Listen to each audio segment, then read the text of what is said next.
This is Audiomunity, a podcast about our body's never-ending fight with the outside world.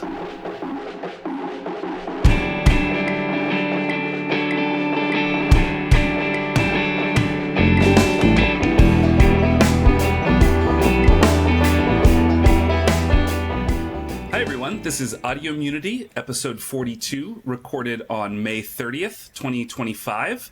I'm Kevin Bonham, and I'm joined today by Matthew Woodruff in Atlanta. Hey, everybody. And Kate Franz, somewhere in the Bay Area. Hello. And this week, this episode and the following message are brought to you by the Committee to Increase Childhood Mortality. CICM knows that childcare costs have ballooned and are stretching family budgets, which is why they're committed to shrinking demand by making sure fewer children reach their first birthday. The World Health Organization estimates that vaccines prevent nearly 4 million child deaths per year, driving up the need for daycare and preschool. CICM has successfully lobbied to eliminate childhood vaccines for COVID-19 and are working hard to reduce access to preventative measures for more deadly diseases like measles. CICM, for a future that looks more like our past. So today we're discussing... Wait, pause. No one told me that was going to be the topper. I was like, what is going on? For a second, I thought you were going to do like an actual ad read, and I was like, when did ads come in? No, that would be great. Oh boy, much darker. So today we're discussing a paper that was published a few weeks ago in JAMA, the Journal of American Medical Association, that is modeling what's going to happen if rates of vaccination drop lower than they are already dropping. So we'll get into that in a moment. First thing I want to say is that Kate and I tried to record this episode a few weeks ago, and my terrible internet screwed us over. And so this is kind of a re-recording. But none of us have reread the paper in the past couple of weeks, so it's going to be like we're coming to it fresh. The paper that we're discussing is called Modeling the Reemergence of Vaccine-Eliminated Infectious Diseases Under Declining Vaccination in the U.S. And the first author is Matthew Kang, and the last author is Nathan Lowe. And looks like most, or at least the corresponding author is from Stanford, and I'm not seeing other affiliations on here. But this paper is primarily a modeling paper, and it is using a kind of model that we're going to get into called agent-based modeling to try to forecast, essentially, how changing vaccination rates might affect the outcomes from vaccine-preventable illnesses. So as we did the last time, I'm going to lob Kate a softball and just say, before we get into this, just to sort of remind us what vaccines are and why they work and what's good about them. Yeah, sure. I mean, so I think that we're all familiar with vaccines in that we've all had them multiple times, especially, coming out of the pandemic. Vaccines against COVID-19 or against SARS-CoV-2 were incredibly important tool for being able to lower the disease burden, make sure that our health outcomes were better, and also decrease the burdens on our health systems. But one of the places that you're going to see vaccines a lot is in early childhood. So all of us have children. We've all gone through and had given vaccines to our children to help prevent these diseases. And so essentially what a vaccine is it is some aspect of a bacteria, a virus, another microorganism that is given in a non-harmful way. So it's either been inactivated or it's just a piece of that virus, like maybe it's a protein that allows the body to interact and build an immune response to that aspect of the pathogen, and then have this immune system ready, basically like have this immune system ready and primed in case it sees that pathogen again, and essentially prevent disease. So when you get a vaccine, this means that instead of your first interaction with measles being a full virus that's capable of causing disease, your first interaction will be some small harmless piece of that of that virus, and it'll allow your body to fight that virus more effectively, preventing disease. And so we have vaccines against a whole host of pathogens that cause disease in children. And this has been like an incredible, medical accomplishment, public health accomplishment, and has led to the elimination of a lot of these infections from our population. So if you don't have people who are susceptible to measles, to mumps, rubella, these pathogens are not able to find anyone to replicate and to spread to. So it's like a really great way to eliminate the actual transmission and an amount of these viruses that just exist. Yeah. And I'd like to, because I think that we're gonna probably go into this as we get into the paper a little bit. But one of the things I think that happens during COVID-19, and this was an area that we the lab I was working in at the time was really actively involved in, is it is important that we understand that vaccines are not all the same across all pathogens. There are different ways to manufacture them. There are different kinds of vaccines. And there are vaccines that are more effective at halting transmission, formally stopping the virus or the bacteria in its tracks than others, right? And people are very commonly aware of some of the differences here, but we tend not to dive into those details too much at a high level, at an immunologic level, just because vaccines have been so effective. They've been so productive in public health. But I think in a situation like this, what I wanted to offer was we can and should talk about some of the nuances of how these vaccines work, how effective they are. Kate just mentioned measles. The measles vaccine is wildly effective. Wildly effective. It is an incredibly infectious virus, and getting vaccinated with measles protects you from getting infected. It protects your kids from getting infected through you and your grandmother from getting infected, right? It works, and that's why we don't have measles that runs endemic through our populations, because people, at least 95%, 92, 95% of us, get vaccinated against measles, and so the virus does not replicate through our population. Now, not all vaccines are that effective in stopping transmission. COVID-19 was a really good example of that. The vaccine against SARS-CoV-2 was not capable of halting transmission, right? Now, well, not completely correct. Blocking. It reduces it, but it doesn't block it entirely. It does reduce it, but it was not sufficient to drive a community to stop transmitting the virus. Right? Now, what it did, though, was it saved a lot of people's lives. So people that got the vaccine who would have otherwise gone to the ICU, who would have otherwise succumbed to COVID-19, many of those folks were saved because, as Kate mentioned, the immune response to that virus had already been primed. They already had antibodies that were capable of conferring some level of protection, and so they were able to survive, right? And it's important that we be able to talk about vaccines as effective public health interventions without having to then say the only success metric is the shutdown of a virus completely in a community. Right. Go ahead. I was just going to say, I wonder if it's worth... So the paper that we're going to get into it's really a public health paper. It's not so much an immunology paper. Like, it doesn't get into the immunology of different vaccines. I wonder if it would be worth, because this is autoimmunity, if it would be worth talking a little bit about the underlying reasons for those differences. Because there's a few different reasons why a vaccine, from the perspective of the immune system, either might not be as good at blocking transmission, blocking infection and transmission completely.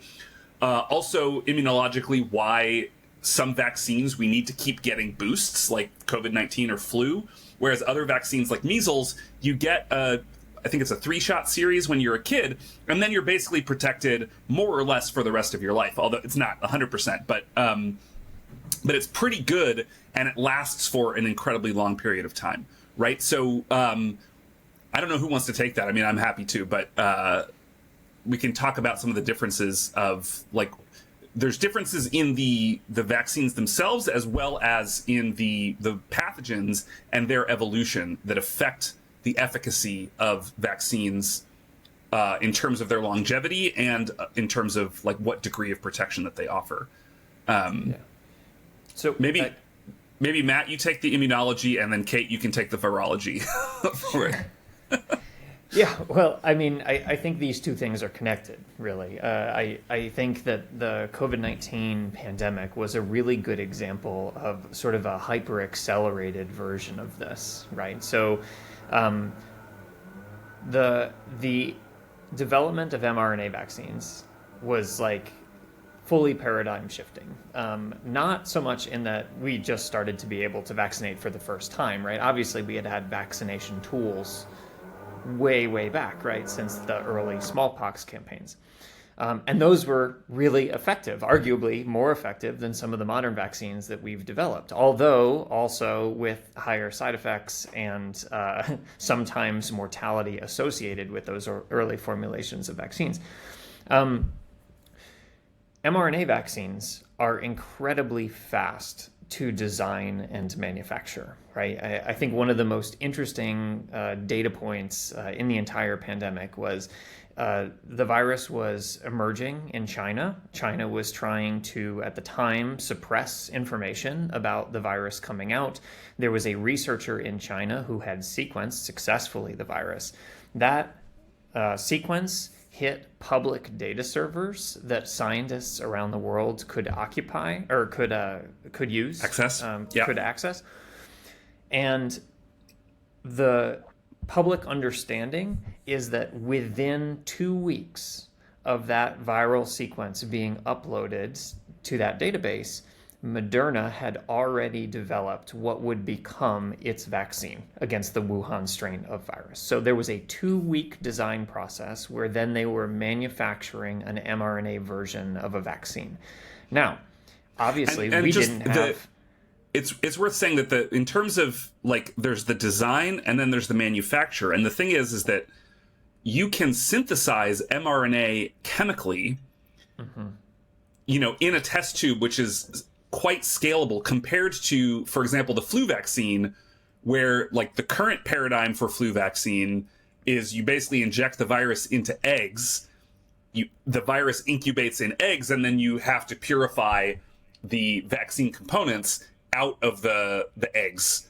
Other vaccines, sometimes you can grow them in vitro in culture in, like, bacteria or something and synthesize. But if there's protein components, protein synthesis can be sort of challenging to do in a lab, whereas nucleic acid synthesis, making just the mRNA, is just, like, much easier from a just, like, industrial standpoint to chemically synthesize a very precise sequence of nucleic acid compared to doing the same thing with either a peptide or a whole virus that you then inactivate.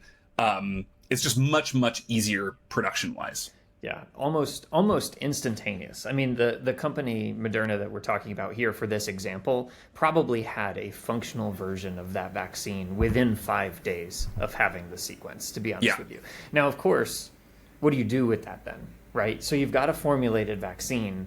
The first thing you do is you inject it into animals, right? You inject it into mice, which, again, is why things like mouse work are important. We talked about this, I think, a couple episodes ago. You inject it into mice. You make sure that it doesn't have any, like, wild toxic effect that you wouldn't anticipate from doing this, right?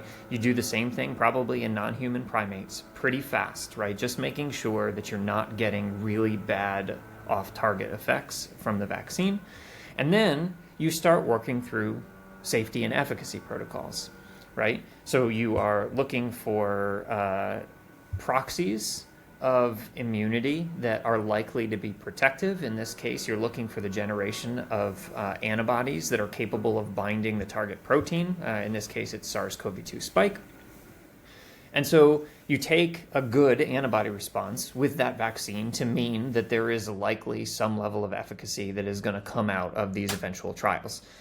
All of that is before you get to human studies, right? And then we slowly ramp human studies. Now, if you remember, we had placed an acceleration process on this. It was called, Operation Warp Speed, I believe.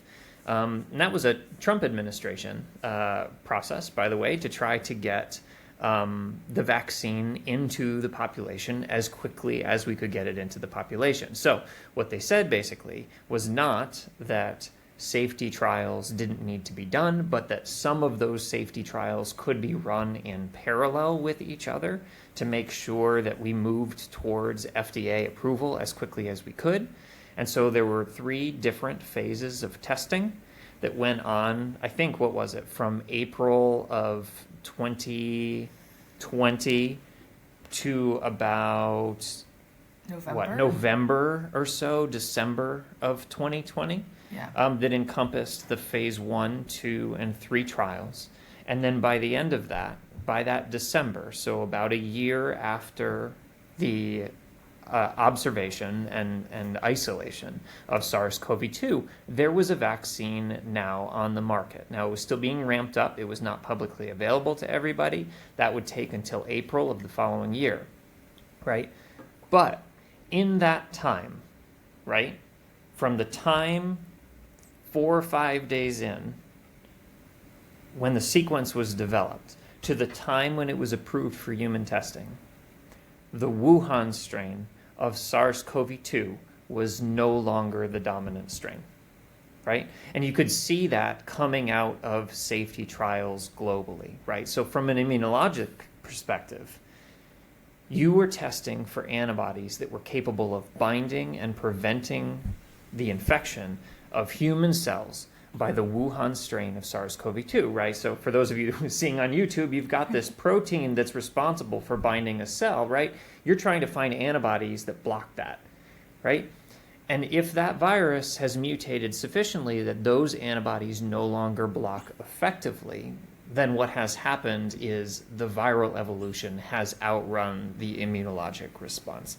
And Kate can talk much more elegantly about how that viral evolution occurs, but from an immunologic perspective, you are playing catch-up. And this catch-up is something we play in COVID-19, it's something that we play in influenza, and it's something that we play in other pathogens as well to greater or lesser extent, right? So the mRNA made the production and design almost instantaneous, but it was the safety testing and ensuring that it was actually going to work in a person that causes you to lag behind what is an incredibly fast replicating virus.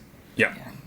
And just a note on the safety testing, you mentioned that, we put together this new project in order to, Project Warp Speed in order to, accelerate that safety testing, but that regulatory pathway actually has existed for 40 years, something close to 40 years. It's a regulatory pathway that was made to enable faster testing of medications for things like HIV, for cancer trials. That this is actually a pretty well-trod path. We've, have taken these sorts of considerations before when thinking about, will this actually lead to safe, most importantly, safe and also effective treatments? And when those treatments aren't safe or aren't effective, those drugs or therapeutics are pulled from the market, right? And there are examples as well of drugs that have been developed for different cancer treatments being shown to actually not be effective for maybe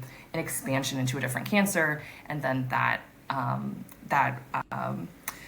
drug is then no longer used for that indication. And so the same sorts of regulatory hurdles that we put up for this COVID vaccine, there are also analyses that are scheduled and testing that is ongoing even after it's on the market to continue to ensure that it is safe and also effective. Yeah, though it's also worth noting that the Operation Warp Speed had a bunch of different components, and I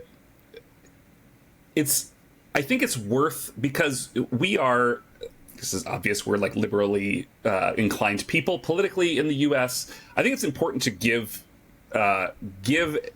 the Republican administration, the administration of Donald Trump the first time, its due. Operation Warp Speed also included things like they basically told companies, if you can produce this, we will purchase like a giant block of this from you. So it's a guaranteed income stream for the companies that incentivized them to actually take this up, because a lot of companies, you know, when there's risk in terms of having a market for a particular thing, they're going to be a little reticent to do that. So they basically promised a bunch of companies. They also incentivized building up the production pipelines. So you can say like synthesizing RNA in a tube is quite easy compared to a lot of other things, but there wasn't the same infrastructure for doing that at scale. So it incentivized that as well. I mean, there's a bunch of components that were really, really excellent for the production of Operation Warp Speed, which is why it's like one of the reasons why it's so disappointing that like that side of the political aisle has now basically disavowed this entirely.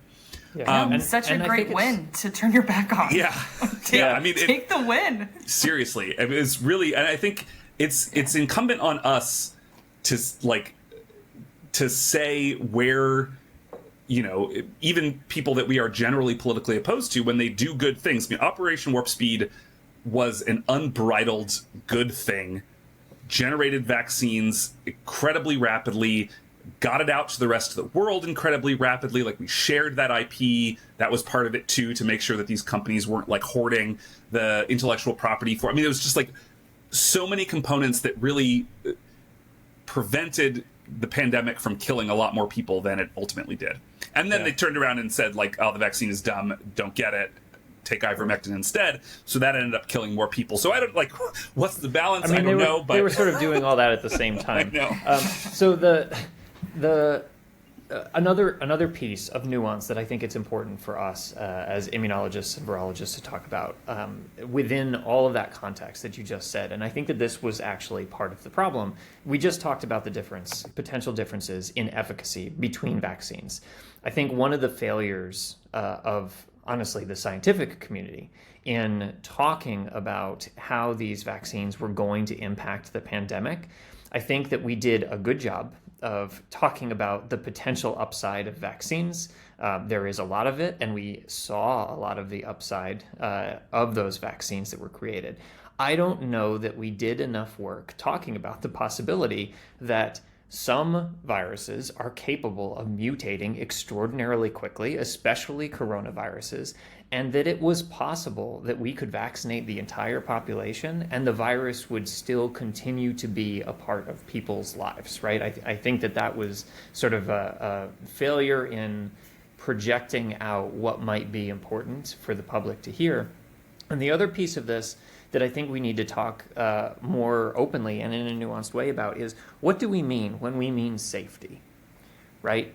So Kate just mentioned, and she's absolutely right, that when we run safety trials, and we continue to run safety trials on drugs that have already been approved, right, we are ensuring that by and large these drugs are safe. But what does safe actually look like in the context of vaccination? Because there's a spectrum of that, right? Safe does not mean you get a shot and then you're protected and you don't feel any effects from receiving that vaccine. That is not what it means. What it means is, are significant numbers of people suffering from severe adverse events associated with the vaccine. Now, your immune system is a powerful thing. When you respond to a vaccine, right, that is a systemic response, and there are situations where the magnitude of that response are directly correlated with the amount of protection that you're eventually going to receive. And one of the early things that, I was trying to get out there with limited success, I'm sure, but side effects are sometimes, unfortunately, the intention of a vaccine, right? Like a sore arm and a low-grade fever are an indication that something immunologically is happening in the system, right? So you can't measure safety, right, by whether or not people feel bad the next day. Many of them will, right? The question is whether that feeling bad is worth the trip to the ICU, right? Or Well, dying. and let's take an example from SARS-CoV-2 that was like, more than a sore arm, like myocarditis, right? Oh, yeah. Inflammation So I around was the going to heart get there. Yeah, for yeah. kids, like, yeah. And the thing we know is that there is some low level of myocarditis, and a lot of people are using that to say, like, oh, this means that the vaccine, the mRNA vaccines are really bad. Thing is, infection with SARS-CoV-2 also induces myocarditis at a higher rate. We also know that myocarditis generally resolves pretty quickly, and it's not like a long-term thing. It's still super scary. Like if a doctor told me your kid has inflammation around the heart, I would probably flip out, right? That's very scary sounding. But the question is the risk of taking the vaccine compared to the risk of being infected and having the correlates of infection.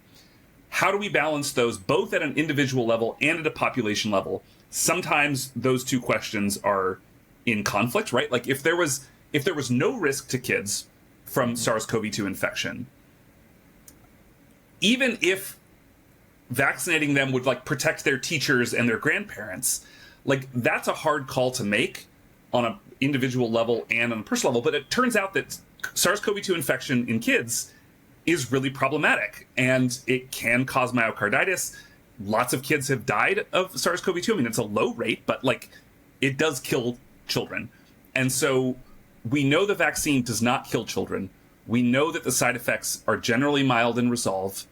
And so both at an individual level and at a population level, it is worth sort of understanding those things. And I think maybe that leads nicely into the paper. I didn't let Kate actually talk about the virology very much. Sorry, Kate. Which we can do that in the context of the paper.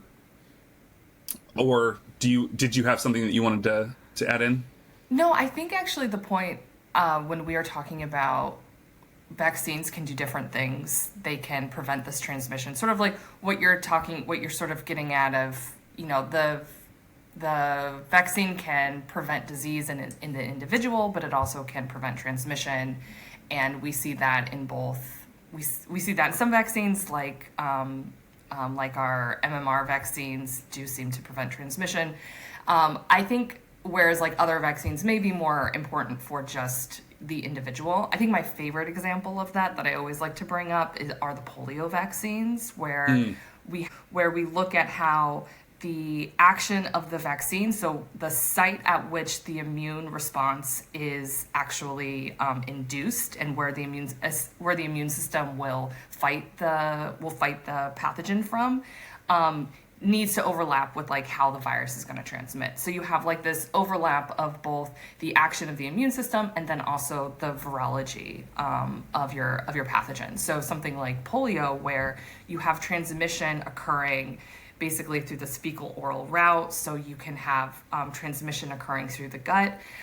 If you have the inactivated polio vaccine, that will induce antibodies that are in your blood. It will prevent the spread of polio from your gut into your nervous system. It will prevent that paralytic disease.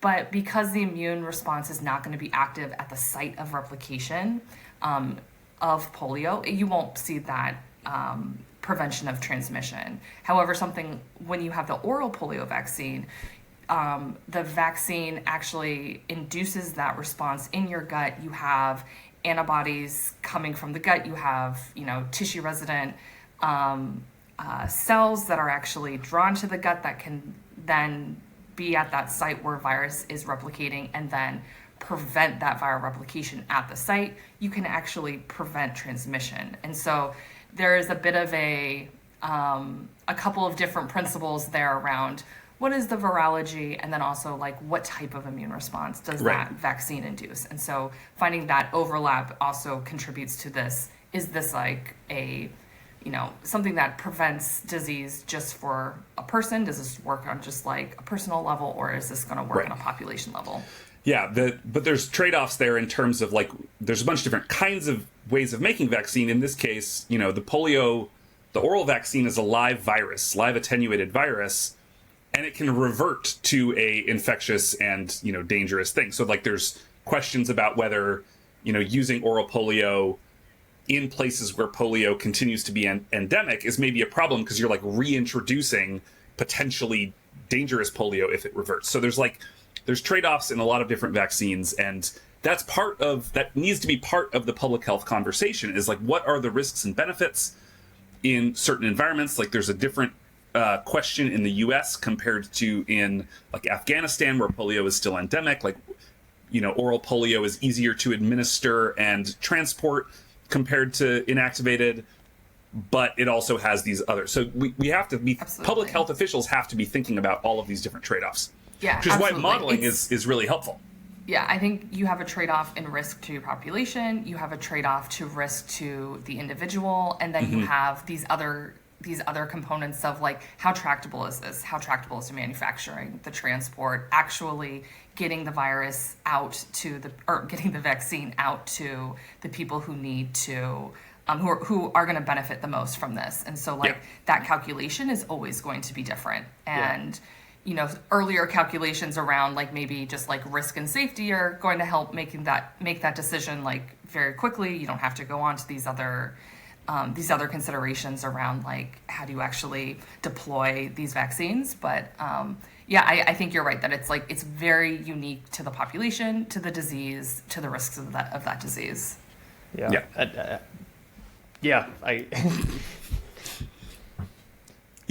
the idea. keep moving. I have at 11, can. so I Sure. I would like to carry on if we can. All right, so I think that's a great introduction to like why modeling is useful. So the paper that we're talking about today is, there's no wet lab work. This is an entirely a computational in silico paper that uses a huge amount of data on vaccination rates. It digs into the literature about the properties of different infectious diseases, a lot of viruses, but also diphtheria, which is a bacterium. And it tries to model, in the United States specifically, what different rates of vaccination, what are the outcomes that we can expect if vaccination rates increase or decrease by various amounts. And so before we get into the results, I want to just talk about the idea of this computational modeling more generally.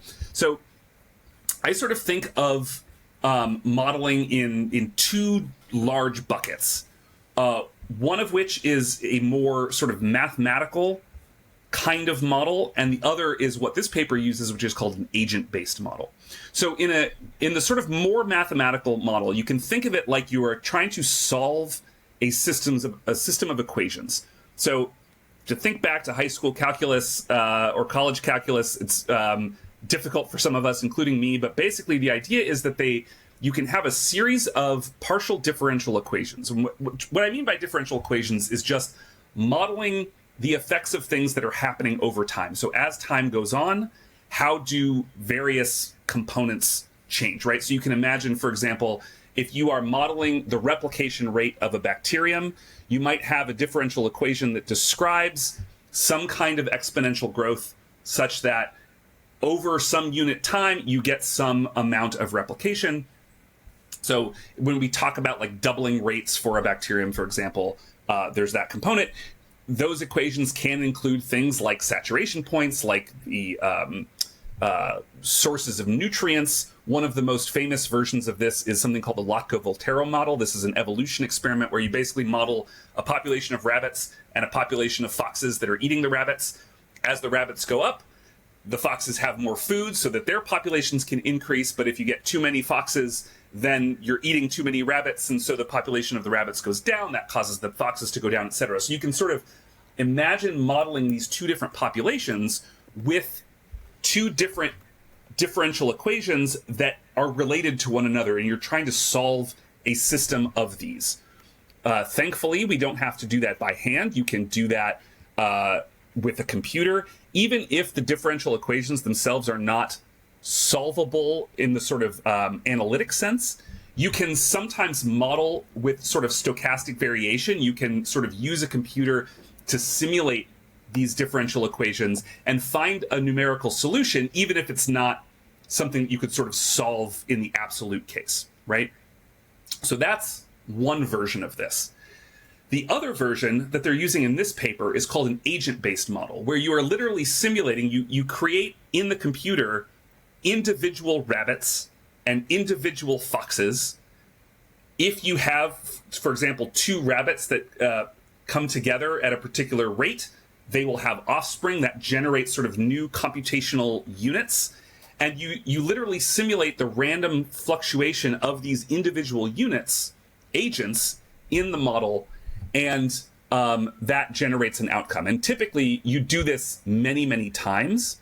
The benefit of this is that you can more faithfully capture some of the sort of random interactions. It's not this pristine, smooth curve. You typically see a lot more sort of spikes in the evolution of these models. The downside is just very computationally intensive, especially when you're running thousands of models. You have to sort of look at lots of different parameters of those models. Like parameter here, I mean like replication rate, for example, or how often two rabbits are going to come together in the same area. You have to model the overall space of the simulation, right?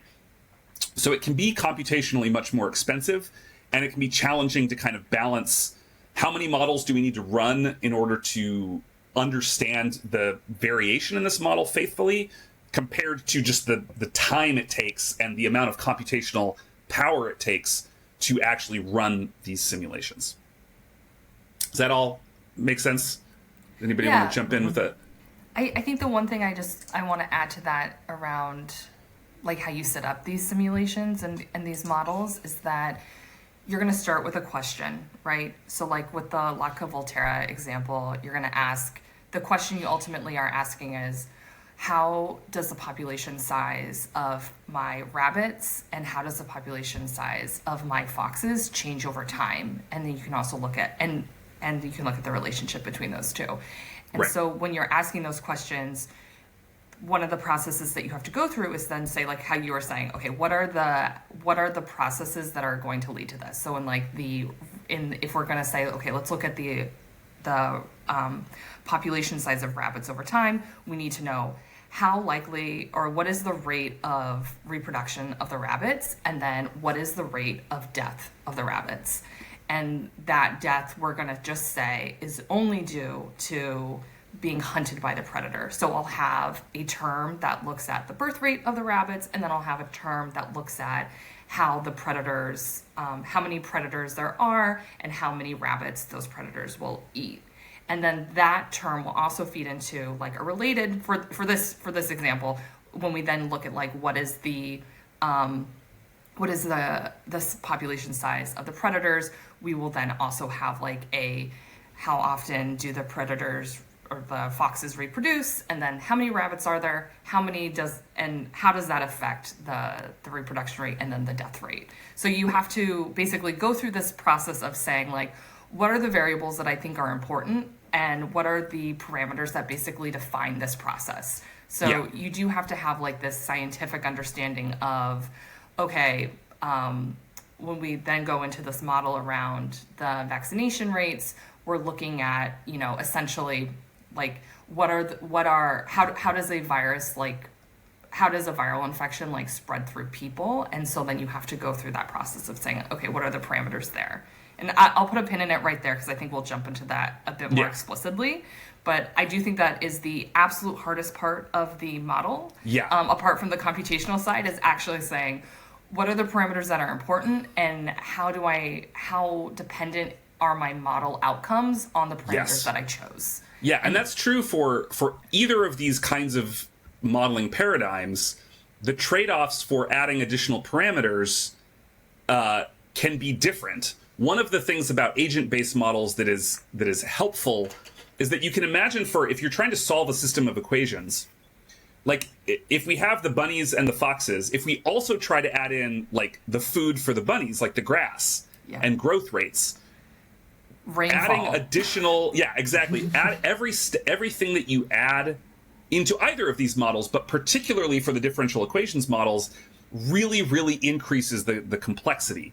With an agent-based model, you still have to make those decisions. There are still trade-offs. And as Kate said, the initial values you enter can have really, really important consequences, but it's a little bit easier to accommodate more things where you don't really know how they're going to interact. You can sort of like try to include them and just like see what happens based on your different parameters. Whereas if you're trying to do this sort of numerical solve process, sometimes it can just become completely intractable and it just doesn't, you can't actually do anything. When you have to write an equation, you have to write the relationship between these different terms. So like you have to say the predators grow at this rate and this is how many prey they're going to take. And so you lose that when you have like the stochastic modeling. You can say it generally happens here, and then we're going to have this random number generator basically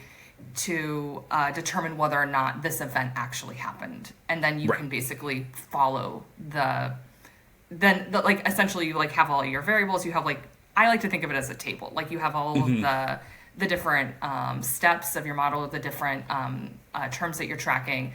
Basically, you roll the dice, and then the table will update depending on like what are the relationships that should occur, dependent on some stochastic event occurring. Exactly. All right. So I just want to start here. When we get into the paper, there's this really great. Some journals are doing this, which I love. So on the second page, there's a tiny little box that has key points. I'm just going to read it because I think it's a nice summary. So key points. Question. How will decreasing childhood vaccination rates affect the risk of outbreaks and reemergence of previously eliminated infectious diseases in the U.S.? Pretty straightforward. The point here is like there are a number of diseases that are not like globally eradicated the way smallpox is, but like measles, until very recently, I mean, technically it's still not, but is not endemic in the United States. There is not active transmission chains of measles in the United States, except now in South Texas and the surrounding areas, right? And so one of the things is reemergence. Will measles become endemic, right? And there's a technical definition of endemic, but if this outbreak, if we can do enough ring vaccination to block it, hopefully that infection will burn out, and then it will no longer be actively transmitting. So that's the main thing they're modeling, is these diseases that are effectively eliminated in the U.S., but that can be reintroduced by foreign travel, for example, and then the rate of vaccination of the population that reemergence occurs in is what they're trying to model. Findings. At current state-level vaccination rates, measles may become endemic again. Increasing vaccine coverage would prevent this.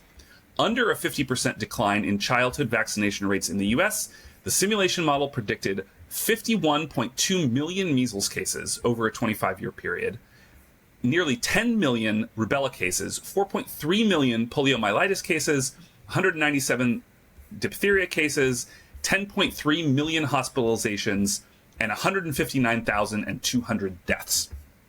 So that's a lot of disease and death, meaning childhood vaccination at high coverage level is needed to prevent reemergence of vaccine-preventable infectious diseases and their infection-related complications in the U.S. So that, the conclusion is like kind of duh for people that know anything about public health and vaccination, but having the specific numbers, I feel like, is really the strength of this paper. Like, being very rigorous about their modeling. And this is one of the things that I want to comment on this paper is just the level of description that they go into describing each of those choices that they make.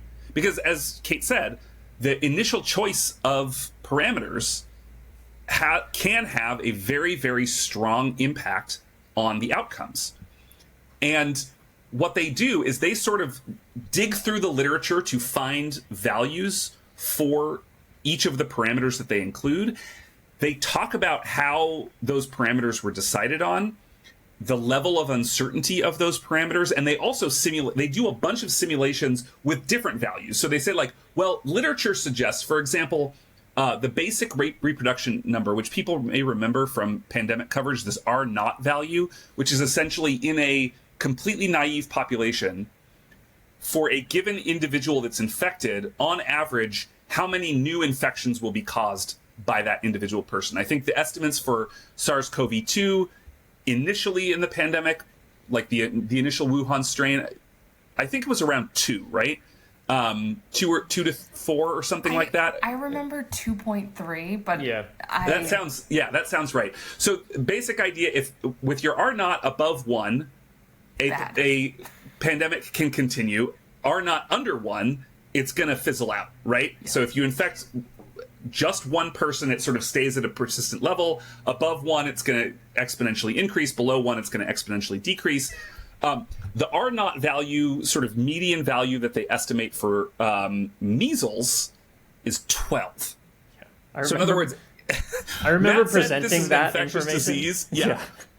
Matt said this is an It is a really, really communicable disease. There's a joke that like an infected measles person walks through a hospital room and everybody is infected, right? Yeah. From that one person. It's very, very contagious. But they don't just model 12. They model a range of reproductive numbers. So we say like, we think this based on the literature, based on published results, but we're going to model a range of values, a distribution of values, in order to see like how sensitive the model is to the specific reproductive number that they do. And they do this across all of their parameters, and they sort of do this. I highlighted it previously, but it's something like a block parameterization, where basically you imagine a like hypercube of all of the different dimensions for these parameters, and they sort of do lots of different combinations across the range of all of the parameters, and they model all of these. So again, very computationally intensive, but super helpful to sort of understand how those parameters affect. So the different model inputs they have, this basic reproduction number are not the latent period. So when somebody is infected, how long it takes for those people to be contagious, the duration of infectiveness. So once they become infectious, how long does that last? And obviously each of these values, or some of these values, like reproductive number, it seems like a kind of point value. It's like the average, but you can model a distribution. So not every person is going to infect 12 people, right? Some people are going to infect 1 or 2. Some people are going to infect 50. There's some distribution around that, and you can include that in your model parameterization. So you're changing both the mean and the overall distribution across these models. So the infection importation rate, so this is in a naive population, how often are foreign travelers coming in? That's going to vary. Vaccine efficacy, population immunity within that population. So what is the current rate of vaccination, as well as they model over time. So they say like as vaccination rates change, kids are going to be, more or less susceptible as vaccination rates change, et cetera. And then the risk of infection-related complications, that's to model the outputs. So given a certain number of infections, how many hospitalizations do you get? How many deaths do you get, et cetera, right? So those are the model inputs. They're modeling 4 different diseases: measles, rubella, polio, and diphtheria. And they have different sort of model parameters for each of these things. And then what they do, I said they're modeling the United States. What they do is they model each state as an individual unit. So each state has a vaccination rate. It has an importation rate. It has a sort of underlying population immunity rate. And so they sort of, in each model, they simulate every state independently. And they don't model, this is an important consideration, they don't model the possibility of cross-state transfer. So basically, whatever happens in Texas stays in Texas. Whatever happens in Oklahoma stays in Oklahoma. They don't model cross-border. We know that happens, but again, for each of these choices that they're making in their model, they talk about how they expect that to affect things. And in this case, basically making borders between states hard borders, we know is going to decrease the overall spread of infection. So that's sort of that leans on underestimating the effect of an individual importation in a given state. All right. Yeah. Does that all make sense? It does. I would say 2 things. First, I would like to introduce the word hypercube into the normal lexicon. It's a great word. Yeah. Second, one of the big things, and you can't possibly... I didn't say what a hypercube is. Can I? No. Let me just say it quickly. So imagine you have a 2-dimensional box, right? So that's a 2D thing. You have a cube. So if you have 3 parameters, you can imagine sort of subunits within that cube are the combination of things on 3 axes. Hypercube is just increasing that to an arbitrary number of dimensions. So that, sorry, I didn't explain that. No, you're good. The second thing is, and to your point, right, you're always making decisions about trade-offs and modeling and all of that. One of the things that this paper can't possibly touch, and no paper could possibly touch, is the fact that state-level heterogeneity is not sufficient.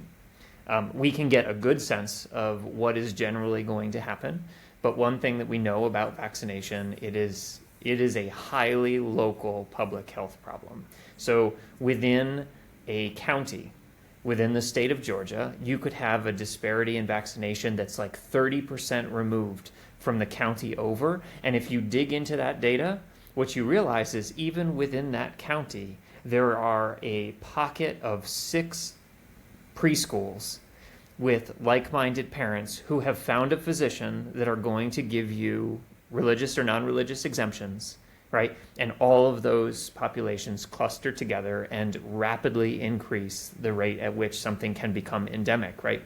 It is a really hard modeling problem, and we know that it's really relevant to this conversation because it's happened before. It's happening in Texas now. Before this, there was a measles outbreak in Minneapolis, St. Paul, and that was a small community of people who had been directly targeted by an anti-vaccine campaign. Their numbers locally had dropped, right? It was a population with very low connection to the surrounding health community, marginalized and underserved and poor communities. Their vaccination rates dropped, and all of a sudden measles picked up in the daycares. And then everybody realized that even though vaccination rates in Minneapolis, St. Paul were somewhere around 90 to 92%, specifically within that population, it was closer to 40 to 60%. And that was enough, right? And so these are all things that we have to consider when we're talking about this more globally. Obviously, it is very important to do this work on a wide scale the way that they've done. And I would mention, I went back to those attributions. Many of these researchers are actually from Texas. So I wonder if there is some impetus there. Yeah, wouldn't surprise me. But as public health officials are grappling with this problem, they're grappling with it in an incredibly local way, which is why organizations like the CDC are so important, because they do the actual legwork that allow you to make those assessments and then go at local populations in a really specific way.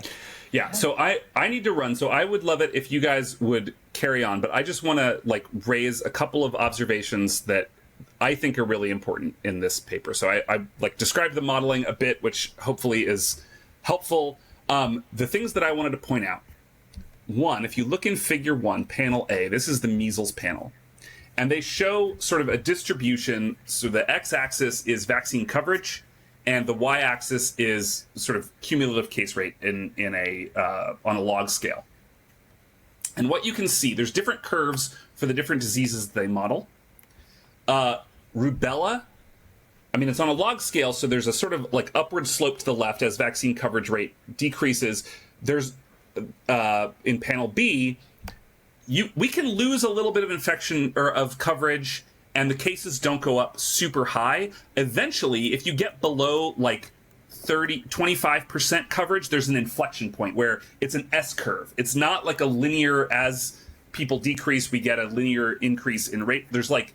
There's a place where below a certain percentage of vaccination, you get this inflection, and all of a sudden you dramatically increase the chance of endemicity, the chance that these things are going to become established, and the total infection rate, hospitalizations, and death, etc. Right?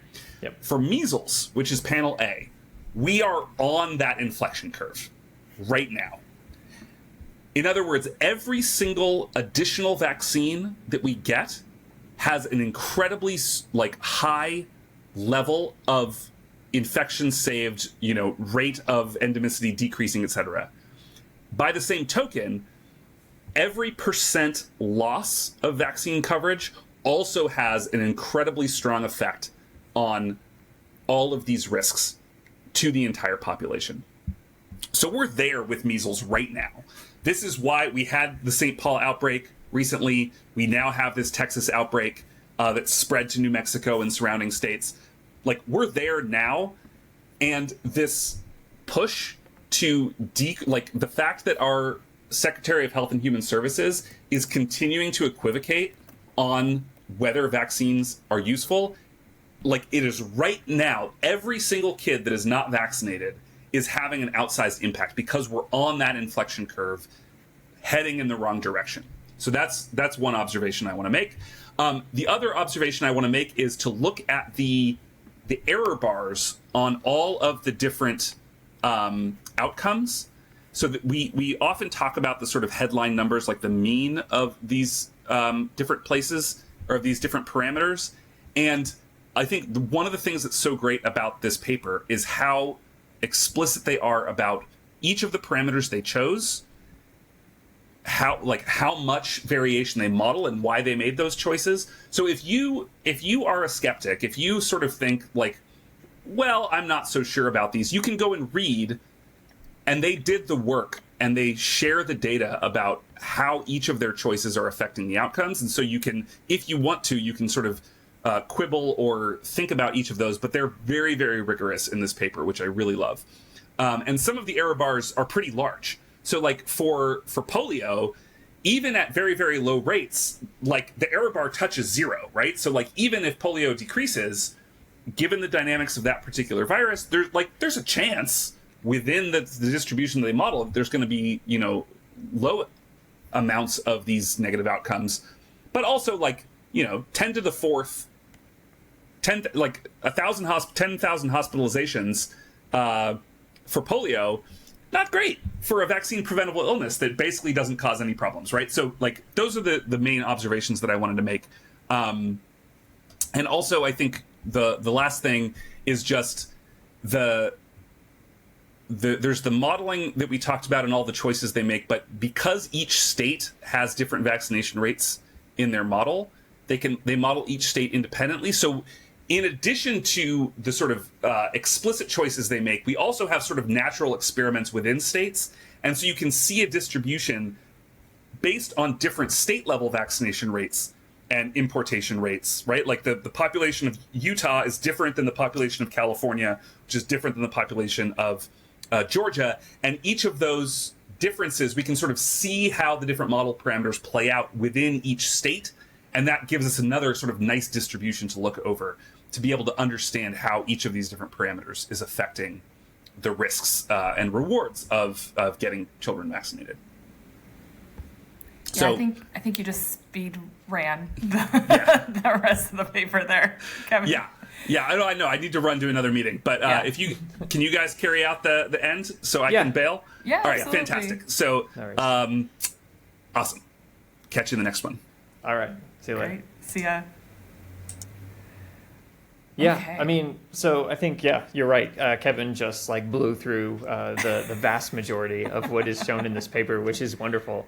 I think, his initial point about us being on the inflection point, I think, one of the reasons that we keep talking about measles is because it really is kind of the canary in the coal mine for vaccine preventable disease, right? Mm-hmm. That R naught calculation, the fact that 12 people could be infected for every one person, means that the window of population protection is extraordinarily narrow, right? So if I remember correctly, and I think I'm close here, but I believe that the vaccine is somewhere like 97, 98% effective, right? So if you give the vaccine to 100 people, 97, 98 people will then be protected meaningfully from measles, right?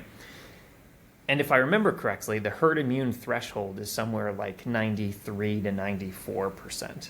Right? So you must have 94%, which means between the effective rate of vaccination and the minimum thresholds for keeping the population herd immune, you're playing with 3 percentage points. So in a perfect world, you're only 3% of the population over where you need to be in order to prevent measles, which in perspective, it's wild that from a public health perspective, we have been able to achieve that, right? If you launched a vaccination campaign right now and you're like, okay, in order for this to work, guys, we need 97% of people across the United States to be effectively vaccinated against this. it would never fly. And we saw that in COVID-19, Yeah. right? Like there is simply not the public will right now necessary to reestablish that threshold if it's lost. And that is something that keeps me up at night, right? Yeah. Because like there was a decades long, really intense, really effective campaign to get our numbers to where they are. And we don't have anywhere near the kind of trust in public health or trust in government that we would need in order to reestablish that if we get down to 90%, 85%, 80%, right? That will be an uphill, ugly slog while kids die of neurological complications of measles, right? Like that's what it'll look like. I think even like you point out like the cultural attitudes towards vaccination changing and how that will make, you know, reestablishing herd immunity difficult, but just reaching people, like even if they are open to it, just bridging the knowledge gap, getting the information to the right people, having that sort of outreach deployed is so expensive. It's so difficult. You need so many different people giving that message and coordination. And so just the logistics of being able to deploy that sort of outreach is expensive. It's time consuming. It just takes a lot of people and like boots on the ground. And so met with, you know, negative attitudes towards vaccination, it becomes near impossible. But just like, even if we were to say, because I think some people's perspective on this is something around the vaccination rates don't really matter. Maybe I'll vaccinate myself. Maybe I'll vaccinate my children, but like we'll be protected. And if people want to get vaccinated because they see measles go up, they'll just get vaccinated, right? And so just thinking that like people will see, if people don't vaccinate, they will eventually see enough disease that they will want to vaccinate again. But like that takes time, that takes money, like waiting for those attitudes to, even if you like think the attitudes will eventually shift, that, you know, it's like 10, 20 years before we actually get to these like herd immune levels again. It's not going to be something that, oh, we do this 3-year experiment. We don't think it worked out that well. Actually, Just you know, kidding. Just kidding. Yeah. I think maybe we should start vaccinating again. Yeah, well, and it also takes, in addition to that, it also takes a functional public health apparatus. Yes. Right? Yes. On the ground efforts from people that may or may not exist, right? Yes. As we talk about CDC firings who may or may not want those jobs anymore. You know, like there's maybe the jobs don't exist and maybe the talent doesn't want to be there. Yeah. There's a recruitment issue. And the other piece of that, and it's important to keep this in mind, and this is something that we talked a lot about at the beginning of COVID, and people I think were generally understanding of, but then it slowly dissipated from our public consciousness. I just told you that this vaccine is wildly effective. 97 to 98% of people that get the vaccine are protected. That means that 2 to 3% of people that you vaccinate with this vaccine are not protected, right? And those are frequently people that have subprime immune responses, right? These are not randomly distributed, 2 to 3% of people. These are people that are immunocompromised for various reasons, right? And you're not necessarily ever going to be able to protect them with a vaccine. So they can't just make that decision to say, oh, well, I'll just vaccinate myself and I'll vaccinate my kids, right? Like, you require public herd immunity in order to protect that population. You simply can't protect them without the buy-in of the general population. So I would say that, that sort of individualistic approach to vaccination doesn't really account for the fact that this is a public health intervention, right? To view it individually is to view it selfishly, right? Because you are putting at risk the people that don't have the opportunity to make the same decision you are making, right? So, at some level, that level of thinking, I think, is kind of baked into our society. Some people are still comfortable with that.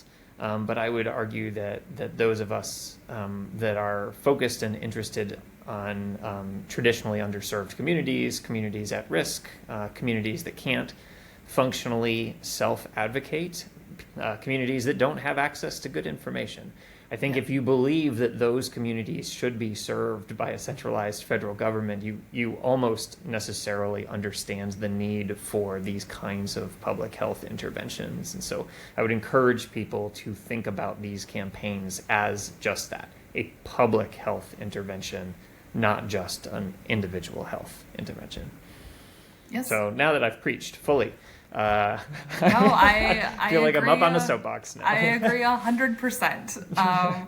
I think my first introduction into science was from a public health perspective. Like, if you are interested in viruses as a somewhat dorky high schooler and you go to college,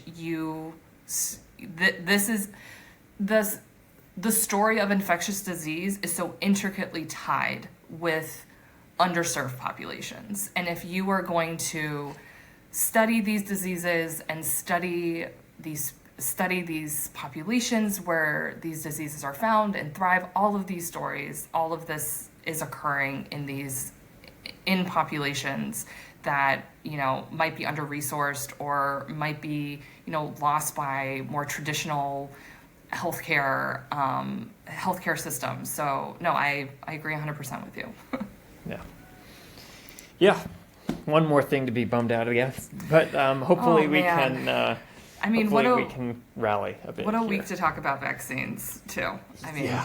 We didn't hit at the top, but it's a really sad week for COVID vaccines, for public health, for having decisions made by a collective of intelligent people with broad perspectives and broad expertise coming together to make a recommendation. Instead, let's just deputize one person to just have their one uninformed opinion, make decisions for the rest of us. Great job. Great job. Actually, at 3 p.m. today, there will be a demonstration outside of the CDC for exactly the reason that you're talking about, maternal health, child health, and vaccine policy. So I will be attending that, and I'll let you know if that has a widespread impact on the decision making within Health and Human Services. Well, Suspect it won't, but at least we'll be out there trying. Gotta say, I love a demonstration, love activism. If you see demonstrations occurring in your neighborhoods, always honk, lay on the horn if you're driving by, help them disrupt, bring attention, Yep. So get it done. Yeah. Excellent. Well, I suppose that we can probably leave it there, as Kevin blew through most of the rest of what we hope to talk about. So I will go ahead and say that this has been Audiomunity, recording on May 30th. You can always find us at audiomunity.org. That's AUDIOMMUNITY.org. You can find us anywhere that you stream your podcasts from, and if you like the continuing coverage of what's good in science in 2025, or any of the actual immunology that we talk about on this show, you can support us at patreon.com/audiomunity. So thank you all for listening. The music at the beginning and the end was composed, written, performed by Rachel Reineck, and we will see you next time. See you later. Sometimes you get lucky.